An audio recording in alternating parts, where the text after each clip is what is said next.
The Summer I Turned Pretty is my Super Bowl. All right, you better believe that every Wednesday, honestly Tuesday, because you know I'm staying up till midnight, I am there. I am ready to see what unfolds. Disclosure, I have read the books, but still, the show is so different. The last time I was excited about a franchise like this was Twilight. This is girlhood, okay? I love going online, and I love seeing every girl have their opinion, every girl have their team. This feels like the Barbie movie, okay? This is my Super Bowl, and this is my podcast. This is the first ever episode of Why Do People Like This?, where I explore why people like film, TV, or books. All right, let's get into The Summer I Turned Pretty. For those of you who don't know, here's a quick little summary. It is about a girl named Belly Conklin, and she has a mom and dad that are divorced, and a brother, Steven, who's a year older than her. And her mom is best friends with this woman named Susanna Fisher, and she has two sons, one that's a year older than Belly and one that's 2 years older than Belly, and Belly is in love with him. She's always been in love with him. His name is Conrad, and the other guy's name is Jeremiah. And basically every summer they go to Cousins, Massachusetts, and they stay in this really bougie beach house that the mom of these boys owns because she is rich. All right, so this is the dream. This is the fantasy. Childhood friends to lovers, rich. Okay, beach. Doesn't get better than that. Basically what happens, I'll give you a quick recap of season 1 and 2. She goes to the beach. She goes to Cousins, and she and Conrad have a will they won't they kind of thing. Conrad's kind of moody. This is the year that she's 16 now, so now she's turned pretty. She literally just got her braces off, and like that suddenly that did it, okay? And now Jeremiah and Conrad are very into her, and they're, kind of fighting about it behind the scenes. End of the season 1, you learn that Susanna, their mom, her cancer has come back, and that's why Conrad was so moody. It wasn't because of a relationship that he broke off. And also he learned that his dad cheated on his mom 3 years ago. And season 2, Conrad and Belly are together throughout the year. So what happened at the very end of season 1 is she was like, you know what? I'm going to be with Jeremiah. And then immediately kissed Conrad the next day. Nice. Jeremiah was not happy about that. So when Conrad and Belly get together during the school year, it's like a very, should we do this? Should we not? They really shouldn't have done it, but they did it anyway. So Belly and Conrad date during the year, which leads to them breaking up at prom because he's so wishy-washy. I already have a bias, okay? Let me explain myself. Anyway, long story short, the season starts back up. They're at the cousin's house because their Aunt Julia, who is Susanna's sister, half-sister, is going to sell the beach house now that their mom is dead. This actually doesn't happen in the books, that the beach house is going to be sold by the boy's dad. I guess they did this to make it more of a conflict because I feel like it's easier to talk your dad out of something than your estranged aunt. Anyway, they go back to Cousins, and Jeremiah and Belly have a will they won't they summer. And at the end, they will, and Conrad won't. Conrad decides to, take himself out of the game. He loves Belly, but, he's trying to put her first in his weird way. Anyway, now we are ready for season 3. Highly anticipated. I had a whole birthday party dedicated to this. You could check my Instagram if you want to see pictures. Foaming at the mouth for the season, okay? I am ready. I am prepared, okay? I have to defend my team with my life. Just to be clear, I am Team Jeremiah. I will say after these first 2 episodes, I don't know if I could say that. But before season 3, I was Team Jeremiah. Anyway, that is the longest basic summary of The Summer I Turned Pretty possible. But now let's get into episode 1. Okay, let's talk characters. Belly is actually a lot more mature in this season. So the season flashes forward 4 years later, which is very significant time jump. So she's a junior in college and Jeremiah is a senior, and they are still dating. So they've been dating for 4 years. And the relationship is interesting. So it's very like mom and son. I feel like she gentle parents him. He constantly just messes up in big and little ways, and she always has to be the one that's like emotionally reassuring him. And so in this episode, what happens is he forgets to look at his email for some credits about graduation, and then can't graduate, so has to take another semester that his dad has to pay for. And Belly gets into a study abroad for Paris, which is really cool, and she wants to tell him, but she can't because it's, he's kind of in his feels about it, so she feels bad about telling him, and she has to comfort him about it. Anyway, the whole episode is like that, and I'm like, girl, please. She basically becomes his mom, and that is the least romantic thing possible. With Conrad, she was kind of like that, to be honest, and it's just kind of history repeating itself, so I'm not really into that. This girl really needs to date men outside of her family friend circle, okay? Also, dating both brothers? Oh, girl, that's a choice. That's a choice. I don't think I would have done that, personally. Also, if these are your family friends, like, why are you trying to tear them apart? Their mom died, and I feel like this is not really great for the relationship, is you dating one of the brothers and the other one pining after you. But I mean, hey, it's your life, do you? And it makes for great television, so I don't care. Now let's talk about Conrad. All right, Conrad is actually really improving on himself, at least in this episode. He's going to therapy, which is huge, which he doesn't do in the books, but actually, I don't think he does in the book, so you can fact check me on that one. But I really feel like he needs to. And so, Jenny Han, the author, is really setting us up for Conrad is doing the right thing. He's growing, maturing, and Jeremiah isn't as much. Like, Jeremiah has kind of been stunted and honestly soured, I would say, since the last season that we've seen him. He feels like he's kind of stuck as a teenage boy, but even more emotionally unavailable, kind of like Conrad. It's very interesting how they're flipping this season. Yeah, so on top of the therapy, Conrad's also going to medical school. He's becoming a doctor. Okay, he's standing on business, as Justin Bieber likes to say. He's clocking that. And compared to Jeremiah, he's obviously doing much better. And the audience really sympathizes with him in this episode because he's also got this friend who I think liked him at some point and probably still does, honestly. And it's basically playing therapist again. Like, it's another therapy scene of just asking him questions to get into his psyche. And he's very devoted to Belly. Has not dated anyone since he dated her. Admits that he was a bad boyfriend. And basically, she's the only one he's ever loved. In the books, he did date someone other than Belly. So Jenny Han's really setting you up for, this is the golden boy right now. This is the guy that's fixed himself. This is the mature guy now that Belly's mature. These are the two people in this story that are meant to be together. Obviously, I already touched on Jeremiah and his storyline, but let's go a little bit more in depth. So the whole not graduating on time thing, in the books, he would do, smaller mistakes. But here it feels like they're really huge. You really can't overlook them. Not paying attention to your emails so you're not graduating on time, huge. That's really irresponsible.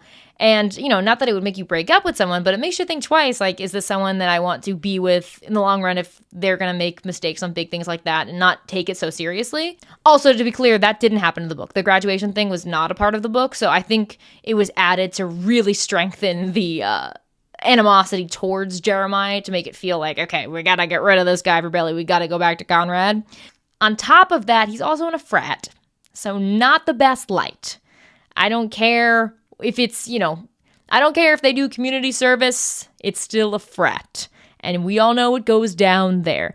And to make things even worse, he has such a bad inferiority complex when it comes to things with Conrad. He has to act like Conrad can do no wrong, and he is always the victim in the situation. And Jeremiah wasn't like this. I don't know what changed, but in this season, it's really unbecoming. Also, this dude is bringing down the mood of every room he's in when something bad happens. The graduation thing, Belly's about to tell him about Paris, and he brings the mood down. They're in the car, they're about to go to dinner, and then he bows out of dinner because he feels like he's in a sullen mood and he can't be a part of that. Sometimes you just gotta suck it up for the sake of your partner, and I just feel like that's really immature on his part. And the last thing I'll say about Jeremiah, and this is obviously the most important part of his plot, is the fact that he cheated on Belly. Now, I want to talk about what happens in the books versus what happens in the show, because they are different, and I think that the one of the show was so much worse. So in the books, they're actually together for less time because this is her freshman year and his sophomore year. But in the show, they're together her junior year and his senior year. So they've been together for a while. Even if you are on a break for a week, it is inexcusable that you were in a long-term committed relationship. I agree. Whatever, it's drunk and whatever. Inexcusable to cheat on your partner. I'm sorry, there's just no coming back from that. Within the first episode, Jeremiah has just dug himself so deep in a hole that I can't defend him. I have a Team Jeremiah shirt, and honestly, I can't wear it out because it's embarrassing. Moving on to our next main characters, Steven and Taylor. They're just so messy this season. So for those who don't know, Taylor is Belly's best friend and Steven is her brother. In the books, they don't really play a significant role. Taylor more than Steven. Steven really isn't there. But they're together in the show, and it's just the messiest relationship possible. So they've both been dating on and off all throughout college. He goes to a different school. He goes to Princeton in New Jersey, and she goes to Finch, which I believe is in Rhode Island. Anyway, they both are cheating on their respective partners with each other. I just like, if you want to be together, be together. And they're getting so much airtime of just them being like all cutesy and cheating on their partners. It just, for the first episode, I feel like I would rather have maybe a lot less of them and more exposition for Belly and Jeremiah, or even Conrad. I just feel like we needed to focus on different characters. Now, I want to talk about the central theme of this episode, which is something that I believe Jeremiah says, which is one choice can change your future. And Belly kind of disagrees. She's like, no, I think I'd choose the same thing even if that event didn't happen.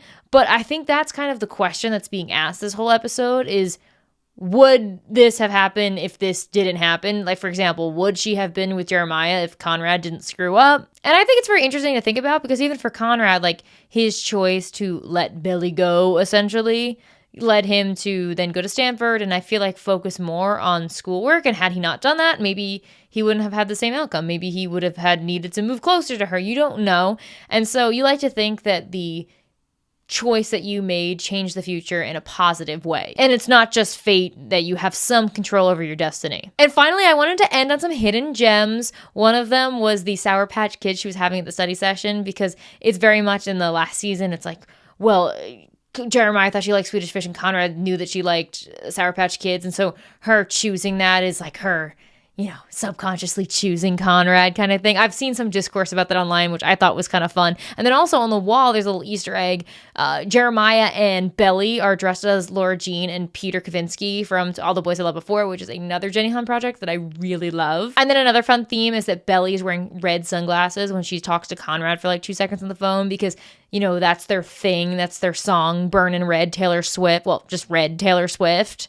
I love that little symbolism. And the last hidden gem, which isn't really a hidden gem, it's just something I wanted to comment on. I was very happy to see that Jeremiah and Conrad are on speaking terms, and it seems like their relationship is a lot healthier, which is really big on Conrad's part, because Conrad was the one that was really emotional about it. But yeah, I'm just glad to see that they haven't drifted further apart. All right, let's move on to the second episode, because this is where things get crazy. This episode, I was gripping the edge of my seat, because every second there was something insane happening. Again, let's go by character. I think it makes it easier. Let's go with Belly. So in the beginning, we get a little flashback to Jeremiah and Belly, and they have a fight, which is 100% Jeremiah's fault. He books a flight, doesn't tell her about it, gaslights her and tells her that he told her about it. And then when she says, wait, I thought we had somewhat of a plan to do something. And he said, no, we never had that. And then he says we should break up, which is insane. You're dating this person for, I think it was 2 years at the time, 3 years, to break up over that little thing. I know people are hot-headed, but that's crazy. And then also in this episode, we have the Belly and Conrad secret Christmas. I believe this was her sophomore year. I don't quite remember. But anyway, it was 100% emotional cheating. If you didn't tell Jeremiah about that, and you and Conrad have a history together, you're spending time alone on Christmas with each other. No. Well, I don't think it's, as bad as physical cheating. It's still cheating. And Belly knows that, and that's why she didn't tell him. Now let's go to Conrad in this episode, which is very interesting, because Conrad gets fired because he has a mix-up, because he's kind of focused on the situation going on with Steven and trying to get Steven a better doctor. But honestly, it's kind of warranted that he was fired, because that's very dangerous of a mix-up. But what was nice to see, though, he didn't crash out over it a little bit, but not to the point that he would have in previous seasons. But what was crazy was him during the Christmas episode, because he kind of falls back into a little bit of his Conrad pattern, even though he's mature now. He shows up, first of all, he knows that he's in love with this girl. He stays anyway. It was weird that Belly was at a house that she doesn't own, okay? So I think Conrad had every right to stay there. Belly honestly should have left. But what I think is insane is he stays and then picks her up in the morning when she falls. Her leg wasn't hurt, it was her shoulder. She could have gotten up. You didn't have to princess carry her to the couch. Okay, I think that was a you thing. And that was on Belly for letting him do that, because that was also kind of insane. But the most insane part of all of this is Conrad hears that Jeremiah's on the phone and gets out of there. He gets really jealous. But before he leaves a little note, and a crossword, and the answer is P.S. I Still Love You, which is a Jenny Han book, of course. And he wrote still, but then he erased it so she would see it. So kind of you get that yearning, that longing, like he couldn't even write I still love you because he doesn't want it to be real kind of thing. He's being messy. Honestly, he probably should have had a discussion of like one of them had to leave. Or someone had to tell Jeremiah, because that was crazy that they spent I think it was 2 days of Christmas with each other in the house. And now moving on to the man of the hour, Jeremiah. I almost called him Jeremy. Oh my goodness. All he did was create problems this whole episode. He honestly was like Belly season 1 and 2. I could not defend this man, all right? Fighting for my life. So, it starts out, that he cheated on her, and then you get a flashback, and this is right after he cheated on her, comes back, and they're broken up, and Belly goes to him first, and she's like, well, why aren't you coming to me to apologize? As she should, because why isn't he doing that? And he's like, oh, I'm sorry. And so she takes him back, which is stupid. I feel like if you got to beg him to come back with you, no, it's not worth it. And then he gives her this stupid puka shell bracelet, which does happen in the book, as like, I cheated, I'm sorry gift. I mean, she doesn't know that at the time, but that is not the same symbolism as the infinity necklace that Conrad gives her. So for anyone who doesn't know, the infinity necklace that Conrad gives her in the first book is kind of like their thing. He would talk about infinity when they were younger, very like YA of them. If anyone's familiar with YA books like John Green or Perks of Being a Wallflower, I feel like infinity symbols, something that talked about a lot. But anyway, I won't go into it. Jeremiah gives his version of his claim jewelry, I guess you could call it. And it's so stupid. And it's just like, I'm sorry, I cheated gift. And she eats it up. And Jeremiah is obviously feeling remorseful in this episode. But dude, like you really messed up. And he goes to talk to Belly about it. And it makes it even worse because she asks how many times. And he said twice. Nail in coffin. You're done. You're done. Like, that's it. That's it. Okay? Once is bad. Twice? Dude, be for real right now. And he was just like, I was numb, but I don't believe you. I don't believe you for a second. He got down on his knees and begged, which honestly was what he needed to do. Okay, but I'm still glad that Belly stood her ground because absolutely not. He's for the streets. And now to the craziest thing that Jeremiah does in this episode, which is propose to Belly. Not the time, dude. It's right after she's very emotional. Her brother was in the hospital because, we'll talk about it, but Steven gets into a car accident in this episode. And he's just like, you're the center of my world. We have to be together. And then they play an improv game. Literally, they play an acting improv game. She's like, what am I thinking? Guess what I'm thinking. And then he's like, should we get married? She's like, oh my God, yes! Girl, he didn't even get on a knee. He didn't even get... I'm not a Conrad defender. I'm not, but Conrad would never. That's insane. This also differs from the book. He does get a ring in the book. I don't know about the knee thing. I don't remember that. But still, he like prepares a little bit. I still think that's a terrible idea. This is just like putting a Band-Aid on a bullet hole at this point. It was like, our relationship is in shambles. You know what? Let's get married. It's the same thing as like, our relationship is in shambles. You know what? Let's have a baby. That'll fix things. It's kind of the same vibe. I'm glad that it happened though, because it makes things so juicy and delicious. And I cannot wait for the yearning from Conrad. I cannot wait for the rest of the season. Him pining over Belly, knowing that his brother and her are getting married. Oh, so excited for that. Now on to Steven and Taylor in this episode. So like I said, Steven gets into a car accident and it's sort of Taylor's fault because she demands that he lets her out of the car because they're getting in a fight, and he goes to make a U-turn, gets hit. And then she has this revelation of like she wants to be with Steven, but he doesn't hear it because he's in sort of a coma. He wakes up and then is like, no, I don't want to be with you. Rightfully so, because, she just kind of told you off and that was the last thing you remember when you woke up. And truthfully, I don't really want these characters together. But you know what's interesting about this? I fully thought that this event was going to happen much later in the episodes because it feels kind of like a final thing. And I thought this was going to be what tore Jeremiah and Belly apart. But actually it brought them together, which I thought was interesting because then Taylor had a revelation of like, this is a short life and you got to be with who you love and you got to forgive people's mistakes. And so that actually brought Jeremiah and Belly together, which I wasn't expecting, and Steven and Taylor apart. And then also in this episode, we get a glimpse of John and Laura, which are Belly's parents, getting kind of back together. I don't know, but I'm kind of interested in it and I kind of love it. And it kind of ties into the theme that I want to talk about, which is this cozy campfire versus fireworks type of love. So in the first season, Belly asks her mom, when did you know it was right? Like, how did you know you found the right person? And how did you feel with dad? Which is, I feel like a weird question to ask. I don't know if I'd be asking my mom that, but that's just me.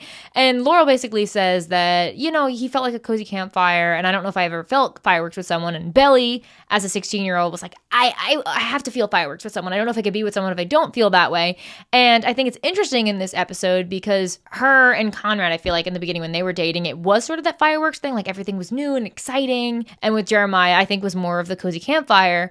And I always thought that's the way it should be. Like I would rather be with someone that I feel that sense of safety with, and not someone that I am on edge because I'm excited by them and I don't know what to say, and kind of a level of uncomfortability. And it's interesting. I think Jenny Han is kind of making the point that I was correct in that, because you kind of see the opposite end of things now, where the cozy campfire that she had with Jeremiah is now a little bit of sparks. I wouldn't say fireworks, but explosions maybe. And she literally sits with Conrad in front of a fire and they just don't talk at all. They just do their book and she watches her movies, and it's this really, safe, comforting atmosphere, a cozy campfire. And I think now Belly is starting to realize that that is what she should be looking for and not the fireworks, because those don't last forever. And why do you want every day to be a new explosion? And I think Laurel is actually kind of figuring that out for herself too, because she's getting back together with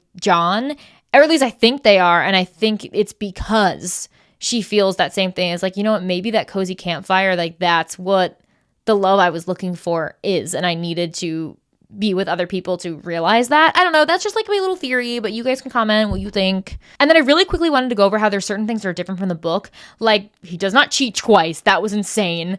The other one is Steven does not get into a car accident. I actually kind of like the addition of that in this. I think it adds some drama, but that just doesn't happen. And you don't get scenes with Redbird in the book. I think he does have a frat brother. I don't remember his name, but I feel like Redbird has a little bit more of a role in this, which I think is purposeful because you get into Jeremiah's psyche. It's kind of how Conrad has Agnes, his friend, so you can kind of glean what Conrad's thinking. It's a character device. Oh, and there was one theme I wanted to talk about too, which is first loves versus last loves. And Belly kind of was touching on this last season where she was like, you know what, Conrad was my first love, and I think Jeremiah's gonna be my last love. And she's really held on to that sentiment of like, I cannot go back to what I had romanticized before. I have to go to what I have right now because this is real. And I think her faith in that sentiment is kind of wavering now. So I'm interested to see what she's going to land on as her conclusion by the end of this season, whether first loves or last loves are most important. Personally, I don't really think you can know who is your last love, because your first love could also be your last love. And I think that's the conclusion she's going to come to. I don't know. And then some hidden gems I found. She's wearing a red jacket when she's not with Jeremiah, when they're broken up because, she's Conrad's girl ultimately, or at least that's what the book is leading you to believe. Another thing that I don't know if it's really a hidden gem, but it just made me laugh, is when the doctor went to Belly talking about Steven, it was like, the CAT scan was clear. And Belly goes, what does that mean, Belly?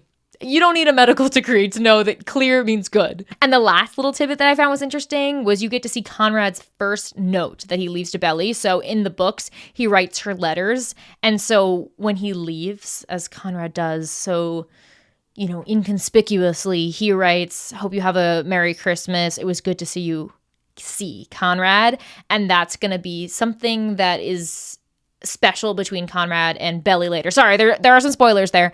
They do write letters to each other later in the story, but I just thought that was interesting to see how it begins. Now let's get to the crux of this podcast. Why do people like this? I'm the perfect person to ask because I love this. I eat this up. This is everything to me. And I'm going to tell you, I'm going to do it as succinct as possible because I've been yapping for a while. But the number one thing I think is people love a love triangle. And that doesn't mean everyone is done well. I've seen a lot of love triangles that are very poorly done, but in this one, I feel like both sides really have a fighting chance, and that doesn't happen often. I think that you can make an argument for Jeremiah, and you can make a solid argument for Conrad, and it's fun as a fan to have that discourse with other fans. Even now, I hope you guys comment below, what you think. Do you think that I'm wrong for going off of Team Jeremiah? Are you still on it? Just to be clear, I am not Team Conrad. I don't have a team at the moment. I am I'm Switzerland. Okay, I'm Switzerland because I don't know if I can subscribe to either one at the moment, but that kind of thing is so fun. It's the essence of girlhood. It's just this really exciting thing, and it's, it's fictional, but it's just something to look forward to. And another reason why people like this is Belly kind of feels like every girl, if that makes sense. Like, it's very true to a coming of age story, and you can really relate to her. And while I would not do a lot of the things that Belly has done in this book, I still feel like at her essence, she's someone that I can root for, and that's really important in a story. Another thing is the childhood friends to lovers trope. I personally love that trope because I think having history with someone is such a delicious thing to uncover. It's a lot more exciting to me than meeting someone for a first time, but that's just like a personal preference. And the last reason why I think people love this is the music. The music is really, really important to this story, and it almost feels like a music video sometimes for certain songs. And I know there's a ton of Taylor Swift. It's like almost like a Taylor Swift music video in here, but I do love it because when I listen to Taylor Swift's music now, I'm thinking of this show and I'm connecting things. I'm like, oh yeah, Invisible String, Conrad and Belly and Golden, and or Daylight, excuse me, or Daylight. I'm thinking of Jeremiah and their relationship, and I just really love that idea that this music that everyone loves can be set to something so specific and have another meaning in itself. And that is all, folks. Please tune in next week. I will absolutely be dissecting the next episode. And let me know in the comments below if there's any other TVs, movies, books that you want me to read or watch and dissect. And I'll see you on the next episode of Why Do People Like This?